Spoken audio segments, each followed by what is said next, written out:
നമ്മൾ ഇന്ന് ഡിസ്കസ് ചെയ്യാൻ പോകുന്ന ടോപ്പിക് എന്ന് പറയുന്നത് agreements oppose to public policies ആണ്. അതായത് പബ്ലിക് പോളിസിക്ക് ഒപ്പോസ്ഡ് ആയിട്ടുള്ള എഗ്രിമെന്റ്സിന്റെ കാര്യങ്ങളാണ് നമ്മൾ നോക്കാൻ പോകുന്നത്.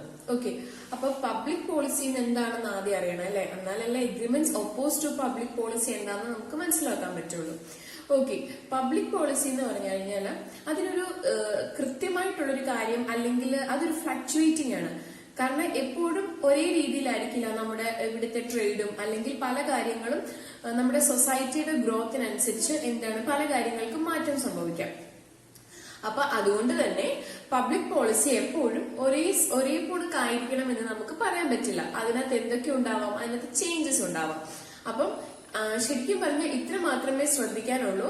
പബ്ലിക്കിന് എതിരാവുന്ന രീതിയിൽ അല്ലെങ്കിൽ പബ്ലിക്കിന്റെ താല്പര്യത്തിനെ അല്ലെങ്കിൽ പബ്ലിക്കിന്റെ ഇൻട്രസ്റ്റിനെ ഒപ്പോസ് ചെയ്യുന്ന തരത്തിലൊന്നും നമുക്ക് നടത്താൻ സാധിക്കില്ല. അല്ലെങ്കിൽ അങ്ങനെയുള്ള തരത്തിലുള്ള എഗ്രിമെന്റുകളിലൊന്നും തന്നെ നമുക്ക് ഏർപ്പെടാനായിട്ട് സാധിക്കുകയില്ല. അപ്പം നമുക്കൊരു പറയാൻ പറ്റും, പബ്ലിക് പോളിസി എന്താന്ന് പറയാൻ പറ്റും. It may be said that an agreement, ഒരു ഉടമ്പടി which conflicts with morals of the time, നമ്മുടെ ആ ഒരു സമയത്തിന്റെ, അതായത് ഇപ്പോഴത്തെ ആ കാലഘട്ടത്തിൽ അല്ലെങ്കിൽ ഇപ്പോഴത്തെ ആ ഒരു സൊസൈറ്റിയിൽ ഏതൊക്കെ തരത്തിലുള്ള മോറൽസ് ആണ് കീപ്പ് ചെയ്തുകൊണ്ട് പോകുന്നത്. And contravenes any established interest of the society, നമ്മുടെ സൊസൈറ്റിയിൽ നമ്മൾ പാലിച്ചുകൊണ്ട് പോകുന്ന എന്തെങ്കിലും തരത്തിലുള്ള എന്തെങ്കിലും തരത്തിലുള്ള താല്പര്യങ്ങളെ എതിർക്കുന്നുണ്ടോ, കോൺട്രാവീൻ ചെയ്യുന്നുണ്ടോ. It is void. അത്തരത്തിലുള്ള എഗ്രിമെന്റുകൾ എന്താണ്, അത് വോയിഡ് ആണ്. ബിക്കോസ് എന്തുകൊണ്ടാണ്, because it is against the interest of, അല്ലെങ്കിൽ it is against the public policy. അത് പബ്ലിക് പോളിസിക്ക് എതിരായതുകൊണ്ട് തന്നെ അത്തരത്തിലുള്ള എഗ്രിമെന്റുകളെല്ലാം തന്നെ അസാധുവാണ്. ഓക്കെ, നമുക്കപ്പം കുറച്ച് ഹെഡ്സ് ഉണ്ട് പബ്ലിക് പോളിസിയുടെ കീഴിൽ വരുന്നത്. അപ്പം കോമൺലി അക്സെപ്റ്റഡ് ആയിട്ടുള്ള കുറച്ച് കാര്യങ്ങളുണ്ട്, പബ്ലിക് പോളിസിയുടെ ഗ്രൗണ്ടിൽ വരുന്ന കുറച്ച് കാര്യങ്ങളുണ്ട്. അപ്പൊ അതിൽ ഫസ്റ്റ് പോയിന്റ് ആണ് ഹെഡ്സ് ഓഫ് പബ്ലിക് പോളിസി ആണ്.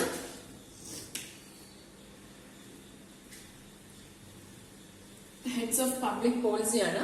അതിൽ ഫസ്റ്റ് പോയിന്റ് വരുന്നതാണ് ട്രേഡിംഗ് വിത്ത് എനിമി. ഒരു ശത്രു രാജ്യമായിട്ടോ അല്ലെങ്കിൽ ഒരു ശത്രുവുമായിട്ടുള്ള ട്രേഡിംഗ്, വാണിജ്യം നടത്തുന്നത്. ഓക്കെ, അപ്പൊ ഞാൻ അതിന്റെ ടെക്സ്റ്റിലുള്ളത് തന്നെ വായിക്കാം. All contracts made with an alien enemy unless made with the permission of the government are illegal on the ground of public policy. അതായത് ഒരു ഫോറിൻ എനിമിയുമായിട്ട് നടത്തുന്ന എല്ലാ കോൺട്രാക്റ്റുകളും അസാധുവാണ്. പക്ഷെ നമ്മൾ ഒരു ഗവൺമെന്റിന്റെ സമ്മതത്തോടു കൂടിയാണ്. Okay, unless made with the permission of the government, നമ്മൾ ഗവൺമെന്റിന്റെ പെർമിഷൻ ഇല്ലാതെ ഒരു ഏലിയൻ എനിമിയുമായിട്ട് നടത്തുന്ന എല്ലാ തരത്തിലുള്ള കോൺട്രാക്റ്റുകളും അസാധുവാണ്. കാരണം അത് പബ്ലിക് പോളിസിക്ക് എതിരാണ്. സെക്കൻഡ് പോയിന്റ് എന്ന് പറയുന്നത് agreements for stifling prosecution. Okay, stifling prosecution, contracts for compounding or suppressing of criminal charges for offenses of a public nature are illegal and void. അതായത് എന്തെങ്കിലും തരത്തിലുള്ള കോമ്പൗണ്ടിങ് അല്ലെങ്കിൽ സപ്രസ് ചെയ്യുക, മറച്ചു വെക്കുക അല്ലെങ്കിൽ ഒളിപ്പിച്ചു വെക്കുകയൊക്കെ ചെയ്യുന്നു criminal charges of offence of A public nature. അതായത് എന്തെങ്കിലും തരത്തിലുള്ള അറിഞ്ഞുകൊണ്ട് തന്നെ എന്തെങ്കിലും തരത്തിലുള്ള ക്രിമിനൽ ചാർജസോ അല്ലെങ്കിൽ ആരെങ്കിലും ചെയ്ത തെറ്റുകളോ ഒക്കെ അടക്കി വെക്കുന്നതോ ഒളിപ്പിച്ചു വെക്കുന്നതും ഒക്കെ പബ്ലിക് പോളിസിക്ക് എതിരാണ്. ഓക്കെ, നമുക്കിവിടെ ഒരു എക്സാമ്പിൾ പറയാം. എ നോയിങ് ദാറ്റ് എയ്ക്ക് അറിയാം B has committed a murder, B ഒരു കൊലപാതകം ചെയ്തു എന്നുള്ള കാര്യം കൃത്യമായിട്ടും എയ്ക്ക് അറിയാം. Obtains a promise from B to pay him rupees 1 lakh in consideration of not exposing B. അപ്പം അയാള് ആ കൊലപാതകം നടത്തി ബിയെ ഒരു പ്രോമിസ്, ബിയിൽ നിന്ന് obtains a promise from B to pay him. അതായത് ബി 1 ലക്ഷം രൂപ എയ്ക്ക് കൊടുക്കണം, ബിയെ കാണിച്ചു കൊടുക്കാതിരിക്കണമെങ്കിൽ, ബി ആണ് കൊലപാതകം ചെയ്തതെന്നുള്ള കാര്യം പുറത്ത് പറയാതിരിക്കണമെങ്കിൽ അതിന് പകരമായിട്ട് കൺസിഡറേഷൻ ആയിട്ട് 1 ലക്ഷം രൂപ ആർക്ക് കൊടുക്കണം, എയ്ക്ക് കൊടുക്കണം. അപ്പം അങ്ങനാണെങ്കിൽ this is a case of stifling prosecution. ഇത്തരത്തിലുള്ള കാര്യങ്ങൾക്കാണ് സ്റ്റിഫ്ലിംഗ് പ്രോസിക്യൂഷൻ എന്ന് പറയുന്നതും അത്തരത്തിലുള്ള എഗ്രിമെന്റ് ഇല്ലീഗൽ ഇല്ലീഗലുമാണ്, വോയിഡുമാണ്. കാരണം നമ്മൾ ഇല്ലീഗലിനകത്ത് പറഞ്ഞായിരുന്നു ഒരു എഗ്രിമെന്റിന്റെ ഒബ്ജക്റ്റ് എന്ന് പറയുന്നത് തന്നെ എന്താണ്, കൊലപാതകം അങ്ങനത്തെ ബന്ധപ്പെട്ട കാര്യങ്ങളൊക്കെ ആണെങ്കിൽ അത്തരത്തിലുള്ള എഗ്രിമെന്റ് ഇല്ലീഗൽ ആണെന്ന് നമ്മൾ പറഞ്ഞു. അപ്പൊ ഇവിടെ എന്താണ്, എ ബി ഒരു കൊലപാതകയാണ്, he has committed a murder. Okay, അപ്പം അത്തരത്തിലുള്ള എഗ്രിമെന്റ്, അതായത് പ്രോസിക്യൂഷനെ മറച്ചു വെക്കാനുള്ള തുടർ നടപടികളെയെല്ലാം മരവിപ്പിക്കാനും അത് പുറത്തു പറയാതിരിക്കാനുമുള്ള അത്തരത്തിലുള്ള എഗ്രിമെന്റ്സുകളെല്ലാം തന്നെ പബ്ലിക് പോളിസീസിന് എതിരാണ്. തേർഡ് പോയിന്റ് എന്ന് പറയുന്നത് എന്താണ്, contracts in the nature of champerty and maintenance. അതൊരു ഇംഗ്ലീഷ്, സത്യം പറഞ്ഞു കഴിഞ്ഞാൽ അതൊരു ഇംഗ്ലണ്ട് എഗ്രിമെന്റ് ആണ്. നമ്മൾ നേരത്തെ ആ കോൺട്രാക്ട്സിന്റെ സെക്ഷനൊക്കെ ഡിസ്കസ് ചെയ്തപ്പോൾ പറഞ്ഞിരുന്നു, നമ്മുടെ ഇന്ത്യൻ ലോ എന്ന് പറയുന്നത് കൂടുതലും നമ്മൾ ഇംഗ്ലീഷ് ലോയിൽ നിന്ന് നമ്മൾ അഡാപ്റ്റ് ചെയ്തെടുത്തുകൊണ്ട് വന്നിട്ടുള്ള അഡോപ്റ്റഡ് ആണ് നമ്മുടെ പല ലോസും. കാരണം കൂടുതൽ ഇങ്ങനത്തെ ലോസ് എല്ലാം ഉണ്ടായിരുന്നത് ഇംഗ്ലണ്ടിലാണ്, ഇംഗ്ലീഷ് ലോയിലാണ്. അപ്പൊ നമ്മൾ ഓരോരോ കാര്യങ്ങൾ വന്നപ്പോ എന്ത് ചെയ്തു, നമ്മൾ അവിടുത്തെ ലോസ് നമ്മൾ ഇങ്ങോട്ട് കടമെടുത്തു, നമ്മൾ കടമെടുത്തു. ബട്ട് നമ്മുടെ ഇവിടുത്തെ സിറ്റുവേഷൻ എങ്ങനെയാണോ അതിനനുസരിച്ച് നമ്മൾ ആ സംഭവങ്ങളിലൊക്കെ ഒരു ചേഞ്ചസ് വരുത്തി നമ്മൾ നമ്മുടെ രീതിക്ക് ആ നിയമങ്ങളെ കൊണ്ടുവന്നു. പക്ഷെ എന്നിരുന്നാലും അതിന്റെ ഒരു ബേസിക് എന്ന് പറയുന്നത് എപ്പോഴും എവിടുന്നാണ്, ഇംഗ്ലീഷ് ലോയിൽ നിന്നാണ്. അപ്പം ഈ contracts in the nature of champerty and maintenance എന്ന് പറഞ്ഞാൽ അത് ഇംഗ്ലണ്ട് ബേസ്ഡ് ആയിട്ടുള്ള ഒരു എഗ്രിമെന്റ് ആണ്. In England, agreement of maintenance and champerty are void on the ground of their being opposed to public policies. കാരണം ഇംഗ്ലണ്ടില് ഈ മെയിന്റനൻസ് അല്ലെങ്കിൽ ചാമ്പേർട്ടി എന്ന് പറയുന്ന എഗ്രിമെന്റ് വോയിഡ് ആണ്, അസാധുവാണ്. കാരണം അവ പബ്ലിക് പോളിസീസിന് എതിരാണ്. ഓക്കെ, നമുക്ക് മെയിന്റനൻസ് എന്താന്ന് പറയാം. അപ്പം agreement in nature of maintenance എന്ന് പറഞ്ഞു കഴിഞ്ഞാൽ, maintenance means promotion of a litigation in which a person has no interest of his own. അല്ലെങ്കിൽ അയാൾക്ക് ഒരു താല്പര്യവും ഇല്ലാത്ത കാര്യത്തിന് വേണ്ടിയിട്ട് അയാൾ എന്ത് ചെയ്യുന്നു, ഒരു സ്യൂട്ട് അല്ലെങ്കിൽ ഒരു കേസ് ഒക്കെ മെയിൻറ്റെയിൻ ചെയ്തുകൊണ്ട് പോകുന്നു. അയാൾക്ക് പ്രത്യേകിച്ച് അതിൽ നിന്ന് ഒരു തരത്തിലുള്ള താല്പര്യവും ഇല്ല. ഓക്കെ, വേറെ person agrees to maintain a suit, അതായത് ഒരു വ്യക്തി ഒരു സ്യൂട്ട് അല്ലെങ്കിൽ ഒരു കേസൊക്കെ മെയിൻറ്റെയിൻ ചെയ്തുകൊണ്ട് പോകുന്നു. In which he has no interest, അയാൾക്ക് പ്രത്യേകിച്ച് ഒരു താല്പര്യവും ഇല്ലാത്ത ഒരു കാര്യത്തില്. The proceeding is known as maintenance. ആ ഒരു പ്രൊസീഡിങ്ങിനെയാണ് പറയുന്നത് മെയിന്റനൻസ്, അതായത് മെയിൻറ്റെയിൻ ചെയ്തുകൊണ്ട് പോകുന്നു. ഓക്കെ, ചാമ്പേർട്ടി എന്ന് പറയുന്നത്, ചാമ്പേർട്ടി അത് ഒരു ഇംഗ്ലീഷ് അല്ലെങ്കിൽ ഒരു ഇംഗ്ലീഷ് വേർഡ് ആണത്. ചാമ്പേർട്ടി എന്ന് പറയുന്നത് അർത്ഥമാക്കുന്നത് ഇതാണ്, champerty is a bargain whereby one party is to assist another in recovering the property and in turn is to share in the process of action. അതായത് ഇത്രേ ഉള്ളൂ ചാമ്പേർട്ടി. നമുക്കൊരു എക്സാമ്പിൾ വെച്ചിട്ട് പറയുകയാണെങ്കിൽ, എ എന്ന് പറയുന്ന ഒരു വ്യക്തിയുണ്ട്. അപ്പൊ അയാളും ബിയുമായിട്ട് ഒരു കേസ് നടന്നുകൊണ്ടിരിക്കുവാണ്. അപ്പം ബി എന്ന് പറയുന്നത് കുറച്ചൊരു സ്ട്രോങ് പേഴ്സൺ ആണ്. അപ്പം എയ്ക്ക് ഈ ബിയോട് തന്നെത്താൻ പറഞ്ഞ് ആ കേസിൽ നിന്ന് അപ്പം എയും ബിയും തമ്മിൽ കേസിൽ ഏർപ്പെടാൻ കാരണം എയുടെ കുറച്ച് പ്രോപ്പർട്ടീസ് ബി അനാവശ്യമായിട്ട് കൈക്കലാക്കി വെച്ചിട്ടുണ്ട്. അപ്പം അതിനെതിരെയാണ് എ ബിക്കെതിരെ കേസ് കൊടുത്തത്. അപ്പൊ കേസ് ഇങ്ങനെ നടന്നുകൊണ്ടിരിക്കുകയാണ്. അപ്പൊ ബി എന്ന് പറയുന്ന വ്യക്തി കുറച്ച് സ്ട്രോങ് പേഴ്സൺ ആണ്. അപ്പം എക്ക് ചിലപ്പോൾ അത്രയും സ്വാധീനമോ അല്ലെങ്കിൽ അത്രയും പടപടപാടോ ഒന്നും ചിലപ്പോൾ മേ ബി എക്ക് കാണില്ല. പക്ഷെ ബി എന്ന് പറഞ്ഞാൽ കമ്പാരിറ്റീവ്ലി എയേക്കാളും കുറച്ചുകൂടി സ്ട്രോങ്ങർ പേഴ്സൺ ആണ്. അയാൾക്ക് കുറച്ചുകൂടി ചിലപ്പം നല്ല സ്വാധീനമൊക്കെ അയാൾക്ക് കാണും. അപ്പോ ഈ ഒരു കേസിൽ വേറൊരു വ്യക്തിപരമാരുമാണ്, ഒരു തേർഡ് പാർട്ടി വന്നിട്ട് എയോട് പറയാണ്, ഞാൻ നിന്നെ ഹെൽപ്പ് ചെയ്യാം, നിന്റെ പ്രോപ്പർട്ടീസ് എല്ലാം ബിയിൽ നിന്ന് ഞാൻ റിക്കവർ ചെയ്ത് എടുത്തു തരാൻ ഞാൻ ഹെൽപ്പ് ചെയ്യാം. പക്ഷേ ആ പ്രോപ്പർട്ടിയുടെ ഒരു ഇത്ര ശതമാനം എനിക്ക് തരണം. ഓക്കെ, എയും ബിയും പ്രോപ്പർട്ടിയുടെ മേലാണല്ലോ കേസ് ഫയൽ ചെയ്തിരിക്കുന്നത്, സ്യൂട്ട് ഫയൽ ചെയ്തിരിക്കുന്നത്. അപ്പോ എയിനെ ഹെൽപ്പ് ചെയ്യാമെന്ന് പറയുകയാണ് ആര്, ഈ തേർഡ് പാർട്ടി. ഹെൽപ്പ് ചെയ്യാം, പക്ഷേ അതിന് പകരമായിട്ട് എന്ത് ചെയ്യണം, അതിന് പകരമായിട്ട് ആ ഒരു പ്രോപ്പർട്ടി റിലീസ് ചെയ്ത് കിട്ടുന്ന ആ പ്രോപ്പർട്ടിയിൽ നിന്ന് ഒരു ഇത്ര ശതമാനം, 50% 50%, ഇത്രയും ശതമാനം ആർക്ക് തരണം, എനിക്ക് തരണം. അങ്ങനെ പറയുന്ന അതിനാണ് എന്തെന്ന് പറയുന്നത് ചാമ്പേർട്ടി എന്ന് പറയുന്നത്. ഇംഗ്ലീഷ് ലോയില് ഈ രണ്ട് എഗ്രിമെന്റ്സ്, അതായത് agreements for maintenance and for champerty is illegal, അല്ലെങ്കിൽ അത് ഇല്ലീഗൽ അല്ല, അത് വോയിഡ് ആണ്. ബിക്കോസ് ഇല്ലീഗലുമാണ്, അതുപോലെ തന്നെ അത് വോയിഡുമാണ്. കാരണം as it is being against public പോളിസിയാണ്. ഓക്കെ, പക്ഷെ ഇന്ത്യൻ ലോയുടെ കേസിൽ അത് അങ്ങനല്ല.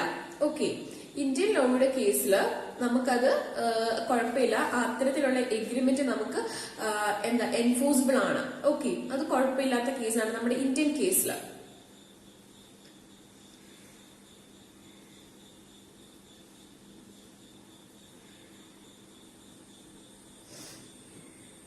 അതായത് മറ്റുള്ളവരെ മുറിവേൽപ്പിക്കുന്ന തരത്തിലുള്ളതാണ്. അല്ലെങ്കിൽ ഈ നമ്മുടെ നിയമം, നമ്മുടെ ഇന്ത്യയിൽ വേറെ കുറച്ച് നിയമങ്ങളൊക്കെ പറഞ്ഞിട്ടുണ്ടല്ലോ, ഇങ്ങനെ മറ്റത് ചെയ്യരുത്, അല്ലെങ്കിൽ കൊലപാതകം ചെയ്യരുത്, അല്ലെങ്കിൽ റേപ്പ് ചെയ്യരുത്, മോഷ്ടിക്കരുത്, അങ്ങനത്തെ കുറെ കാര്യങ്ങൾ പറഞ്ഞിട്ടുണ്ട്.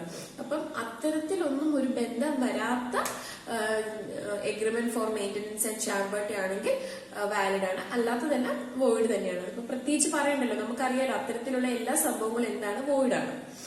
ഇനി അടുത്തതെന്ന് പറയുന്നത് എന്താണ്, agreements for sale of public officers and titles. Public ഓഫീസേഴ്സും ടൈറ്റിൽസിന്റെ ഒക്കെ സെയിൽ എന്നുള്ളൊരു എഗ്രിമെന്റ്.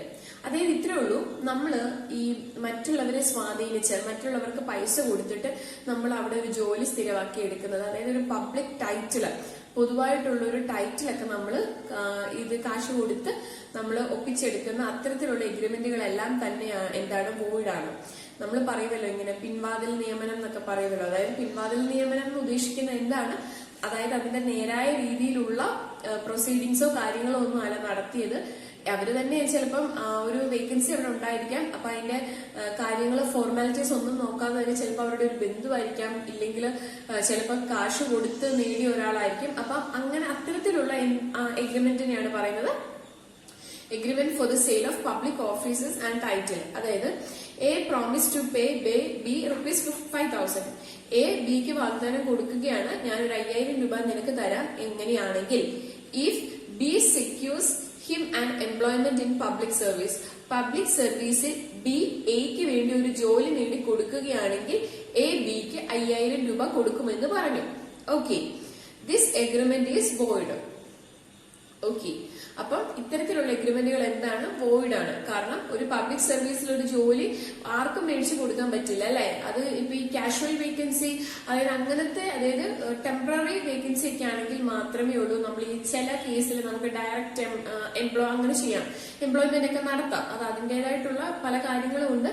അത് ആ ഒരു ഹെഡിന്റെ, ഇപ്പൊ ഏതെങ്കിലും ഒരു ഡിപ്പാർട്ട്മെന്റൽ ഹെഡിന്റെ അവർക്ക് മേളിൽ നിന്നുള്ള ഉത്തരവ് പ്രകാരം അവരുടെ ഓൺ ഡിസ്ക്രിപ്ഷൻ ആണ്. ബാക്കി അല്ലാത്ത കാര്യങ്ങളെല്ലാം ത്രൂ എന്താണ്, PSC ആണ്. ഓക്കെ, പബ്ലിക് സർവീസ് കമ്മീഷനിലൂടെയാണ് ബാക്കി കാര്യങ്ങളെല്ലാം തന്നെ നടപ്പിലാക്കുന്നത്. ഓക്കെ, അതാണ് എന്ത് ഒരു 4th point, agreement for the sale of public officers and titles.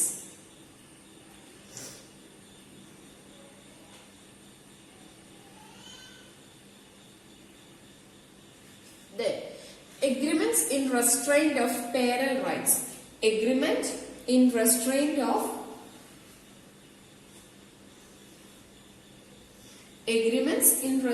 of parental rights. അതായത് പേരന്റൽ റൈറ്റ്സ്, ഒരു മാതാപിതാക്കളുടെ അവകാശത്തിൽ നിന്ന് അവരെ തടയുന്ന തരത്തിലുള്ള എഗ്രിമെന്റുകൾ എന്താണ്, വോയിഡാണ്. അക്കോർഡിംഗ് ടു ലോ, നമ്മുടെ നിയമപ്രകാരം ഒരു പ്രായപൂർത്തിയാകാത്തൊരു കുട്ടിയുടെ, അതായത് ഒരു മൈനർ ചൈൽഡിന്റെ ഗാർഡിയൻ, രക്ഷിതാവ് എന്ന് പറയുന്നത് എപ്പോഴും ആ കുട്ടിയുടെ അച്ഛൻ തന്നെയായിരിക്കും. അച്ഛൻ കഴിഞ്ഞാലാണ് ആ കുട്ടിക്ക്, അമ്മയ്ക്ക് ആ ഒരു അധികാരം വരുന്നത്. അപ്പോ നമ്മുടെ ഇന്ത്യൻ നിയമം അനുസരിച്ച് ഒരു മൈനർ ചൈൽഡിന്റെ ഗാർഡിയൻ എന്ന് പറയുന്നത് എപ്പോഴും അച്ഛൻ തന്നെയായിരിക്കും. ആഫ്റ്റർ ദ ഫാദർ ആണ് ആ ഒരു അതോറിറ്റി അമ്മയ്ക്ക് ഉണ്ടാവുന്നത്. ഇപ്പൊ അച്ഛനില്ലാത്ത കേസിലാണെങ്കിൽ അമ്മയ്ക്കാണ് ആ ഒരു ഗാർഡിയൻ അതോറിറ്റി വരുന്നത്. The right cannot be bartered away by any agreement. അത്തരത്തിലുള്ള ഒരു അവകാശം ഒരിക്കലും ഒരു എഗ്രിമെന്റിലൂടെ നമുക്ക് വേറൊരാൾക്ക് കൊടുക്കാനോ ട്രാൻസ്ഫർ ചെയ്യാനോ പറ്റില്ല. Thus, അതിനാൽ the authority of a father cannot be alienated irrevocably and any agreement purporting to do so is void. അതായത് ഒരു അച്ഛന്റെ അതോറിറ്റി തിരിച്ചെടുക്കാനാവാത്ത രീതിയിൽ തിരിച്ചു പിൻവലിക്കുക, അല്ലെങ്കിൽ അങ്ങനെ ഒരു അച്ഛന്റെ അതോറിറ്റിനെ കൈവശപ്പെടുത്തി എടുക്കുക, അത് പിൻവലിക്കാനാവാത്ത രീതിയിലാക്കുക, അങ്ങനെയൊക്കെ ചെയ്യുന്ന കാര്യങ്ങൾ എന്താണ്, അത്തരത്തിലുള്ള എഗ്രിമെന്റ്, അതിനുവേണ്ടി നടത്തിയിരിക്കുന്ന എഗ്രിമെന്റ് വോയിഡ് ആണ്. അപ്പൊ നമുക്കൊരു എക്സാമ്പിൾ പറയാം. ഒരു ഫാദർ 2 മൈനർ സൺസ് ഉണ്ട്, agreed to transfer the guardianship in favour of Mrs Annie Besant. Mrs Annie Besant എന്ന് പറയുന്ന ആ സ്ത്രീയുടെ ഒരു താല്പര്യത്തിനനുസരിച്ച് ഗാർഡിയൻഷിപ്പ്, 2 മൈനർ കുട്ടികളുടെ അച്ഛൻ എന്ത് ചെയ്യുന്നു, ആ ഗാർഡിയൻഷിപ്പ്, അവരുടെ ആ ഒരു രക്ഷിതാവെന്നുള്ള ആ ഒരു പോസ്റ്റ്, അത് എന്ത് ചെയ്തു, ട്രാൻസ്ഫർ ചെയ്തു, എഗ്രി ചെയ്തു, സമ്മതിക്കുകയാണ് അത് മറ്റൊരാൾക്ക് കൊടുക്കാമെന്ന്. And also agreed not to revoke the transfer. അതുപോലെ തന്നെ ഇപ്പം അവർക്കനുസരിച്ച് കൊടുത്തതേ ഉള്ളൂ, പക്ഷെ പ്രത്യേകം പറഞ്ഞിട്ടുണ്ടായിരുന്നു ഒരിക്കലും ഇത് അതായത് റിവോക്ക് ചെയ്യാന്ന് പറഞ്ഞാൽ ക്യാൻസൽ ചെയ്യുക. അപ്പം not to revoke the transfer, ഈ കൈമാറ്റം പിൻവലിക്കരുതെന്ന് പ്രത്യേകം പറഞ്ഞിട്ടുമുണ്ടായിരുന്നു.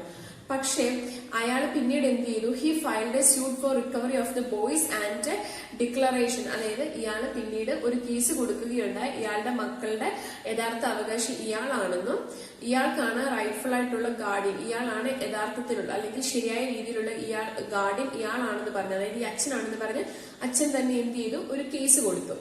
Okay, the court held that, കോടതി പറഞ്ഞത് ഇതാണ്, ഓക്കെ, ഒരു അച്ഛന് തന്നെയാണ് ഒരു മൈനർ ചൈൽഡിന്റെ കാര്യത്തില് റൈറ്റ്, അതുകൊണ്ട് തന്നെ അയാൾ കൊടുത്ത അതോറിറ്റി റിവോക്ക് ചെയ്യുക, പിൻവലിക്കാനുള്ള അധികാരം അയാൾക്ക് കൊടുത്തു. എന്നിട്ട് ആ കുട്ടികളെ എന്ത് ചെയ്യാം, ഗെറ്റ് ബാക്ക് ചെയ്യാം, തിരിച്ചു കിട്ടുക. അതാണ് agreement in restraint of parental rights എന്ന് പറയുന്നത്. അടുത്ത പോയിന്റ് എന്ന് പറയുന്നത് agreements in restraint of marriage ആണ്. അതായത് അണ്ടർ സെക്ഷൻ 26, അതായത് സെക്ഷൻ 26 പ്രകാരം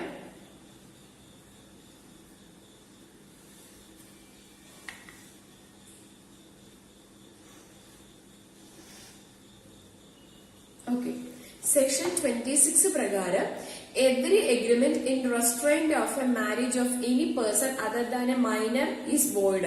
അതായത് ഒരു വ്യക്തിയുടെ മാരേജിനെ, കല്യാണത്തിനെ റെസ്ട്രെയിന്റ് ചെയ്യുന്ന തരത്തിലുള്ള എല്ലാ എഗ്രിമെന്റുകളും എന്താണ്, വോയിഡ് ആണ്.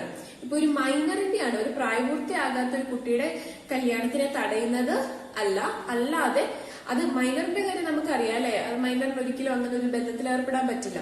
അപ്പൊ മൈനറിന്റെ ഒഴികെ വേറെ ഏതെങ്കിലും ഒരു വ്യക്തിയുടെ കല്യാണത്തിന്, മാരേജിനെ റെസ്ട്രെയിന്റ് ചെയ്യുന്ന തരത്തിലുള്ള എഗ്രിമെന്റിൽ ഏർപ്പെടുകയാണെങ്കിൽ അത്തരത്തിലുള്ള എഗ്രിമെന്റുകൾ എന്താണ്, വോയിഡ് ആണ്. ഓക്കെ, നമ്മളിപ്പോ അടുത്ത ഒരു യൂണിറ്റ് 6 അതായത് നമ്മുടെ അടുത്ത സെക്ഷൻ അതാണ്.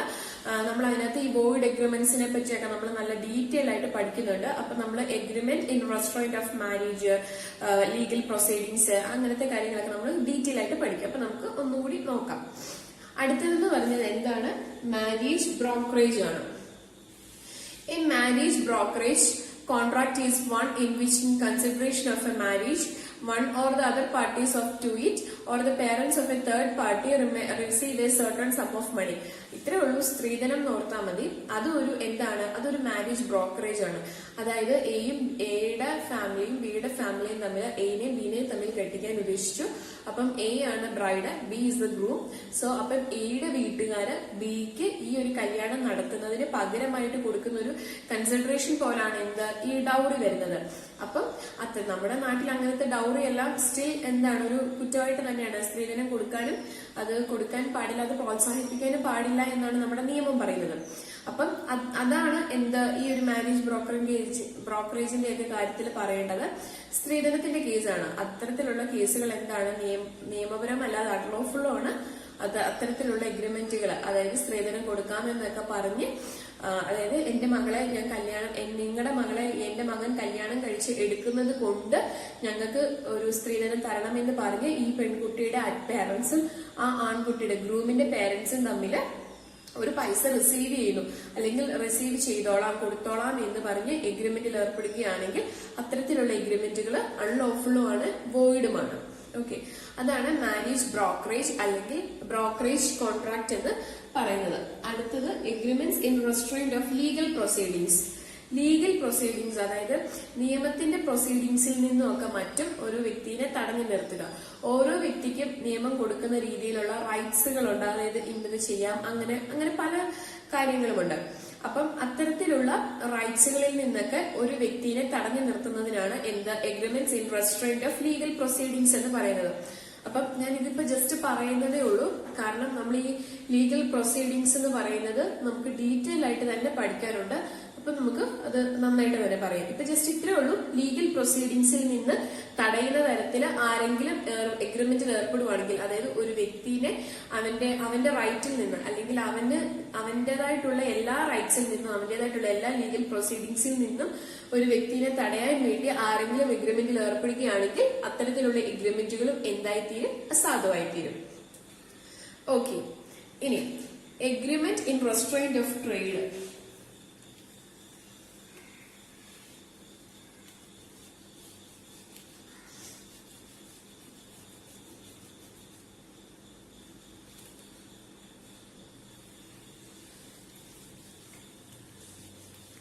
നമ്മളിപ്പോ 8 പോയിന്റ് പറഞ്ഞു.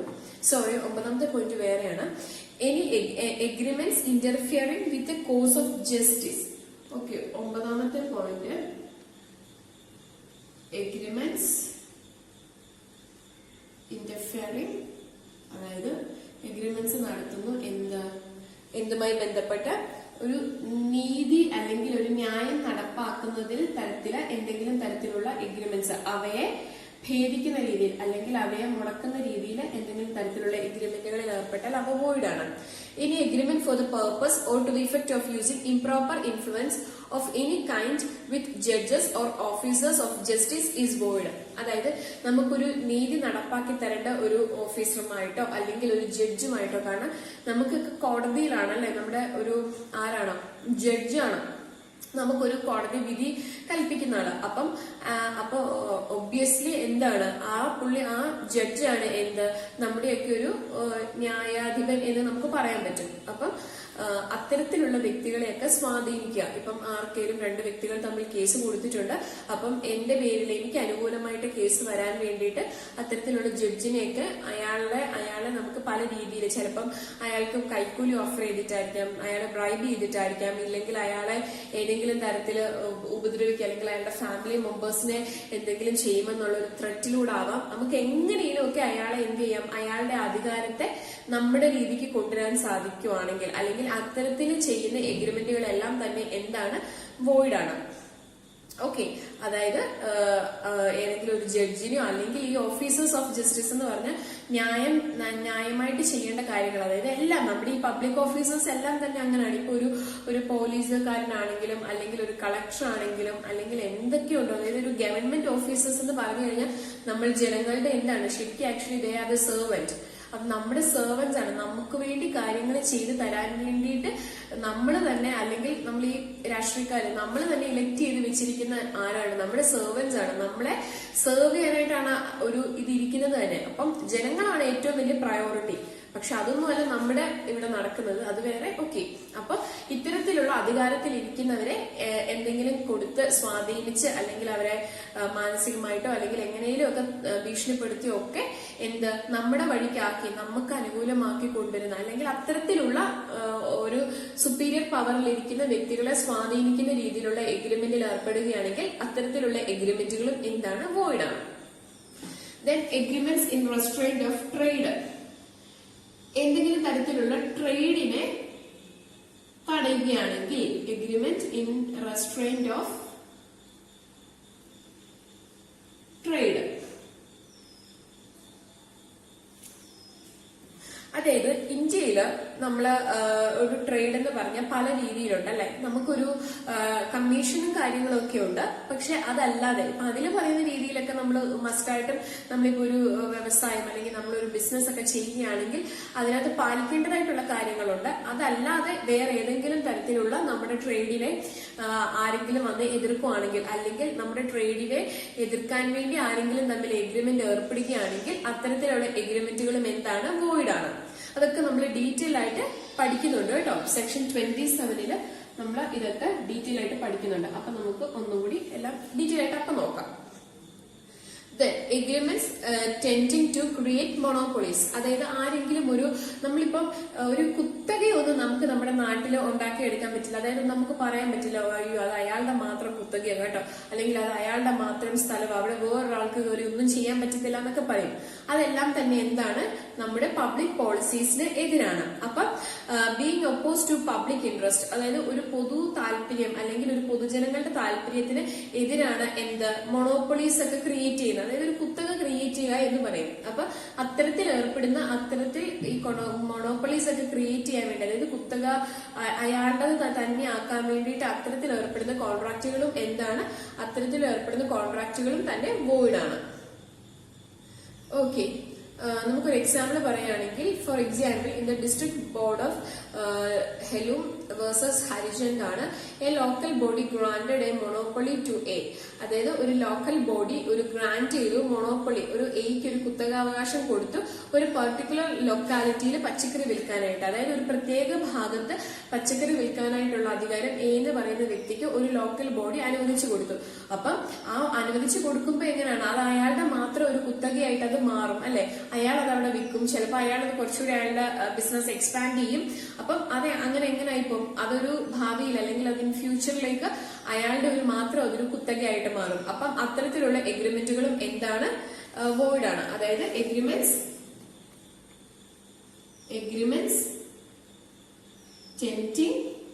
എഗ്രിമെന്റ്സിൽ ഏർപ്പെടുന്ന അല്ലെങ്കിൽ എഗ്രിമെന്റ്സ് എന്തിനു വേണ്ടിയിട്ടാണ്, ക്രിയേറ്റിംഗ് മൊണോപ്പൊളീസ്, കുത്തകയൊക്കെ ക്രിയേറ്റ് ചെയ്യുന്നതിന് വേണ്ടിയിട്ട് ഏർപ്പെടുന്ന എഗ്രിമെന്റുകൾ. ഓക്കെ, അടുത്തത് agreement in restraint of personal liberty. ആർക്കും ഒരാളുടെ വ്യക്തിപരമായിട്ടുള്ള സ്വാതന്ത്ര്യത്തെ കൈകടത്താൻ പറ്റില്ല. ഒരാളുടെ വ്യക്തിപരമായിട്ടുള്ള സ്വാതന്ത്ര്യം തടയുന്ന ഏതൊരു എഗ്രിമെന്റുകളും എന്താണ്, വോയിഡ് ആണ്. നമുക്ക് നമ്മുടെ ഇന്ത്യൻ ഭരണഘടന നമുക്ക് ചില വ്യക്തി സ്വാതന്ത്ര്യങ്ങളൊക്കെ നമുക്ക് അനുവദിച്ചിട്ടുണ്ട്. അതായത് ഒരു വ്യക്തിയുടെ സ്വാതന്ത്ര്യമാണ് അയാൾ പ്രായപൂർത്തിയായി കഴിയുമ്പോൾ ഏത് മതം സ്വീകരിക്കണം, ഏത് വിശ്വാസത്തിൽ ജീവിക്കണം, എങ്ങനെ വിവാഹം കഴിക്കണം, അതായത് ഏത് മതത്തിലുള്ള ആളെ വിവാഹം കഴിക്കണം, ഏത് രീതി ഫോളോ ചെയ്യണം എന്നൊക്കെ ഉള്ളത് ഇന്ത്യൻ ഭരണഘടന ഒരു വ്യക്തിക്ക് കൊടുത്തിരിക്കുന്ന കാര്യമാണ്. ഓക്കെ, അപ്പം നമുക്കതിൽ വേറൊരാൾക്ക് അതിനെ തടയാനുള്ള അവകാശം യഥാർത്ഥത്തിലില്ല. ഒരു വ്യക്തിയുടെ സ്വാതന്ത്ര്യം എന്ന് പറയുന്നത് കുറെ കാര്യങ്ങളുണ്ട്. അപ്പൊ അത്തരത്തിലുള്ള വ്യക്തി സ്വാതന്ത്ര്യം തടയുന്ന രീതിയിലുള്ള എഗ്രിമെന്റ്സ്. ഓക്കെ, അതായത് agreements in restraint of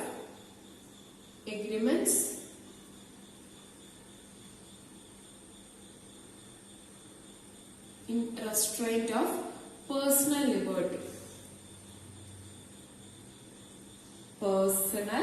liberty. ആരുടെയെങ്കിലും വ്യക്തി സ്വാതന്ത്ര്യമോ അത് തടയുന്ന രീതിയിലുള്ള agreements which unduly restrict the personal freedom of a persons. അതായത് ഒരു വ്യക്തികളുടെ അതായത് ആരുടെയെങ്കിലും വ്യക്തി സ്വാതന്ത്ര്യം തടയുന്നതിന് വേണ്ടിയിട്ട് കോൺട്രാക്റ്റിൽ എൻ്റർ ചെയ്യുകയാണെങ്കിൽ അത്തരത്തിലുള്ള എഗ്രിമെന്റുകൾ ഇല്ലീഗലുമാണ്, വോയിഡുമാണ്. ഫോർ എക്സാമ്പിൾ, നമുക്കൊരു എക്സാമ്പിൾ പറയാം. X the debtor borrowed money from Y. X എന്ന് പറയുന്ന വ്യക്തി ഒരു കടക്കാരനാണ്, അയാൾ വൈയുടെ കയ്യിൽ നിന്ന് കാശ് മേടിച്ചു. ഇത് മണി ലെൻഡർ, വൈ എന്ന് പറയുന്നത് ഒരു മണി ലെൻഡർ ആണ്. ഓൺ ദ പ്രോമിസ് ദാറ്റ്, എങ്ങനെയുള്ളൊരു, അതായത് എക്സ് എന്ന് പറയുന്ന ആള് വൈയുടെ കയ്യിൽ നിന്ന് ഒരു പൈസ മേടിച്ചു, പക്ഷെ ഇന്ന കണ്ടീഷൻസ് വെച്ചിട്ടാണ് അയാൾ പൈസ മേടിച്ചത്. Promise that he would not with his return concern leave his job. അതായത് അയാളുടെ സമ്മതമില്ലാതെ, അയാളുടെ എഴുതിയ സമ്മതമില്ലാതെ, അതായത് ഈ മണി ലെൻഡറിന്റെ കാശ് കൊടുത്ത വൈയുടെ സമ്മതമില്ലാതെ എക്സിന് ഒരിക്കലും ജോലി കളയാൻ വേണ്ടെന്ന് വെക്കാൻ പറ്റില്ല. അതായത് എക്സ് വൈയുടെ കയ്യിൽ നിന്ന് കുറച്ച് കാശ് മേടിച്ചു.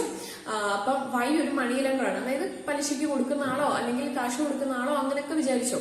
അപ്പം അയാൾ ചില കാര്യങ്ങളൊക്കെ പറഞ്ഞിട്ടാണ് കൊടുത്തത്. ഒന്ന്, ഈ മണി ലെൻഡറിന്റെ അല്ലെങ്കിൽ വൈയുടെ സമ്മതമില്ലാതെ എക്സിന് ഒരിക്കലും ആ ജോലി ഉപേക്ഷിച്ച് പോകാൻ പറ്റില്ല, ആരുടെ കയ്യിൽ നിന്ന് കാശ് മേടിക്കാൻ പറ്റില്ല, dispose his property or change his residence. അവന്റെ ഈ വൈ പറയുന്ന പോലെ ചിലപ്പോൾ പ്രോപ്പർട്ടീസ് ഒക്കെ വിൽക്കേണ്ടി വരും, അല്ലെങ്കിൽ വീട് മാറേണ്ടി വരും. അപ്പം ഇത്തരത്തിലുള്ള എഗ്രിമെന്റുകളൊക്കെ വോയിഡും ഇല്ലീഗലുമാണെന്നാണ് പറഞ്ഞത്. കാരണം ഇതൊക്കെ ഒരു വ്യക്തിയുടെ സ്വാതന്ത്ര്യമാണ്. അയാൾ കടം മേടിക്കണോ, അയാളുടെ ഈ ജോലി അയാൾക്ക് ഇഷ്ടപ്പെട്ടില്ലേ, ജോലി ഇട്ടിട്ട് പോണോ, വേറെ ജോലി എടുക്കണോ, അല്ലെങ്കിൽ അയാളുടെ വീടും സ്ഥലവും മാറണോ, വീട് വിൽക്കണോ, വീട് വാങ്ങണോ, ഇതൊക്കെ എന്താണ്, ഒരു വ്യക്തിയുടെ പേഴ്സണൽ ലിബർട്ടിയാണ് അല്ലെങ്കിൽ പേഴ്സണൽ ഫ്രീഡം ആണ്. അതിൽ രണ്ടാമതൊരു വ്യക്തിക്ക് കൈ കടത്താനുള്ള ഒരു റൈറ്റും ഇല്ല. അപ്പം എക്സ് കടം മേടിച്ചിട്ടുണ്ടെങ്കിൽ ആ പൈസ തിരിച്ചു കൊടുക്കുക, അതവിടെ തീരുക, അത്രേ ഉള്ളൂ. അല്ലാതെ അതിന് ഒരു വ്യക്തിയുടെ സ്വാതന്ത്ര്യത്തെ ഹനിക്കുന്ന രീതിയിൽ എഗ്രിമെന്റിൽ ഏർപ്പെടുകയാണെങ്കിൽ അത്തരത്തിലുള്ള എഗ്രിമെന്റുകളും എന്താണ്, വോയിഡ് ആണ്. അപ്പം ഇതൊക്കെയാണ് പബ്ലിക് പോളിസീസിന് എഗെയിൻസ്റ്റ് ആയിട്ടുള്ള അല്ലെങ്കിൽ ഒപ്പോസിറ്റ് ആയിട്ടുള്ള എഗ്രിമെന്റ് എന്ന് പറയുന്നു. നമ്മൾ ഒന്നും കൂടി പറയാം.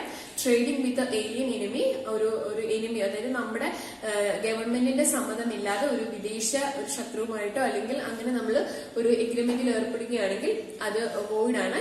എഗ്രിമെന്റ് ഫോർ സ്റ്റിഫ്ലിംഗ് പ്രോസിക്യൂഷൻ, അതായത് നമ്മൾ പറഞ്ഞു എന്തെങ്കിലുമൊക്കെ ഒഫൻസസ് ഒക്കെ ചെയ്തിട്ട് അത് മറച്ചു വെച്ചിട്ട് അതിനുവേണ്ടി പൈസ അങ്ങോട്ട് കൊടുക്കാം എന്ന അങ്ങനെ അത്തരത്തിലുള്ള എഗ്രിമെന്റുകളെല്ലാം തന്നെ എന്താണ് വോയിഡ് ആണെന്ന് പറഞ്ഞു. പിന്നെ എഗ്രിമെന്റ്സ് ഫോർ മെയിന്റനൻസ് ആൻഡ് ചാമ്പേർട്ടി പറഞ്ഞു.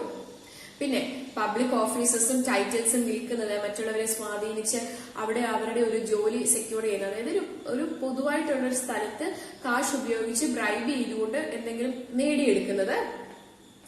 പിന്നെ പേരന്റൽ റൈറ്റ്സിനെ, ആരുടെയെങ്കിലും ഒരു പേരന്റൽ റൈറ്റ്സിനെ തടയുന്ന രീതിയിൽ എഗ്രിമെന്റിൽ ഏർപ്പെടുന്നത്, കല്യാണം മാരേജ് തടയുന്ന രീതിയിലുള്ള എഗ്രിമെന്റിൽ ഏർപ്പെടുന്നത്, മാരേജ് ബ്രോക്കറേജ്, അതായത് ഡൗറി, സ്ത്രീധനവും കാര്യങ്ങളും ഒക്കെ. പിന്നെ ലീഗൽ പ്രൊസീഡിങ്സ്, നിയമപരമായിട്ടുള്ള പ്രൊസീഡിങ്സിൽ നിന്നൊക്കെ തടയുന്ന, അതായത് ഒരാളുടെ റൈറ്റ് ആണ് അതെല്ലാം, അപ്പൊ അത്തരത്തിലുള്ള അവകാശത്തിൽ നിന്ന് തടയുന്നതിന് വേണ്ടി എഗ്രിമെന്റിൽ ഏർപ്പെടുന്നത്. കോസ് ഓഫ് ജസ്റ്റിസ്, അതായത് നമുക്ക് ന്യായം വിധിക്കേണ്ട അല്ലെങ്കിൽ നമുക്ക് നീതി ചെയ്യേണ്ടവരെ സ്വാധീനിച്ച് അവരുടെ ലക്ഷ്യങ്ങൾക്ക് വേണ്ടി ഉപയോഗിക്കുന്ന അതിനുവേണ്ടി എഗ്രിമെന്റിൽ ഏർപ്പെടുന്നത്.